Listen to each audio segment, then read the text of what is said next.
সন্দেহ হলে বাঙালিদের 1 মাস জেলে আটকে রাখার বিষয়ে কেন্দ্র গোপন সার্কুলার জারি করেছে বলেও অভিযোগ করেছেন মমতা বন্দ্যোপাধ্যায়। এমনকি রোহিঙ্গাদের নিয়ে জুলাই মাসেই কেন্দ্রের একটি চিঠির কথাও উল্লেখ করেছেন তৃণমূল নেত্রী। আপনার জুলাই মাসে পাঠিয়েছে procedure for deportation of illegal Bangladeshi nationals Rohingya. এই দেখুন লিখছে, all state government UT administration shall set up adequate holding center in each district under the police of state UT to detain illegal immigrants from Bangladesh, Myanmar।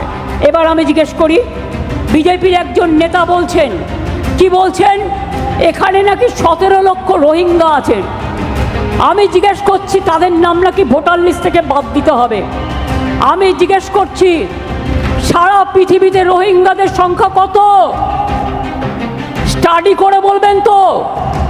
United Nations last জানিয়েছিল 10 লক্ষ সারা পৃথিবীতে, এখন বড় জোর বেড়ে ওটা 13-14 হতে পারে। তো আপনি 17 লক্ষ রোহিঙ্গা পেলেন কোথায়? আর তারা তো মায়ানমারের লোক, সবাই রোহিঙ্গা। প্রশ্ন হলো, বাংলা ও বাঙালির মধ্যে এই রোহিঙ্গা প্রসঙ্গ আসছে কেন? কারা এই রোহিঙ্গা? তারা কি বাংলাদেশ থেকে আগত? রোহিঙ্গা হলো একটি মুসলিম জনগোষ্ঠী যারা মূলত ওই মায়ানমারের আরাকানে বসবাস করে। তবে বর্তমান মায়ানমার সরকার এই রোহিঙ্গাদের নাগরিক হিসেবে স্বীকৃতি দেয় না।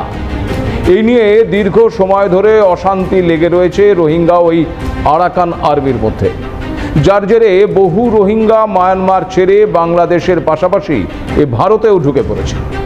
ভারতের আইন অনুসারে এরা অবৈধ অনুপ্রবেশকারী, এ বিষয়ে কোনো সন্দেহ নেই। প্রশ্ন হলো, তাহলে এই অনুপ্রবেশকারীদের উৎখাত করতে অসুবিধা কোথায়? কোন কোন রাজ্যে রয়েছে এই রোহিঙ্গারা?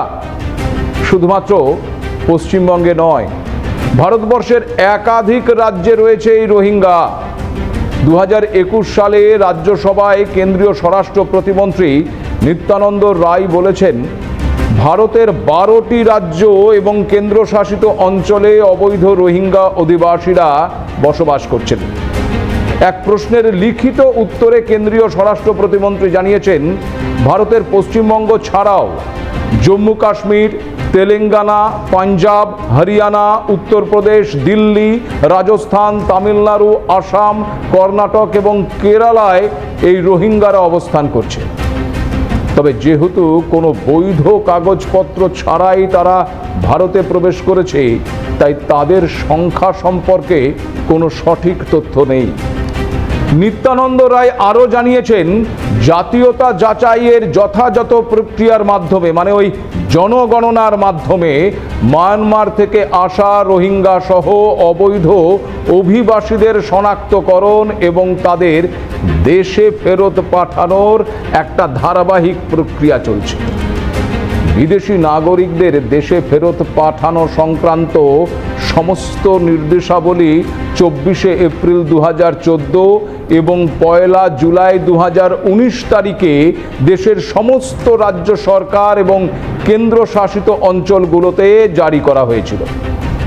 এই খবর থেকে এটা পরিষ্কার যে 2014 সালে বিজেপি সরকারে আসার পরেই এই রোহিঙ্গাদের ফেরত পাঠানোর বিষয়ে তৎপর হয়েছে।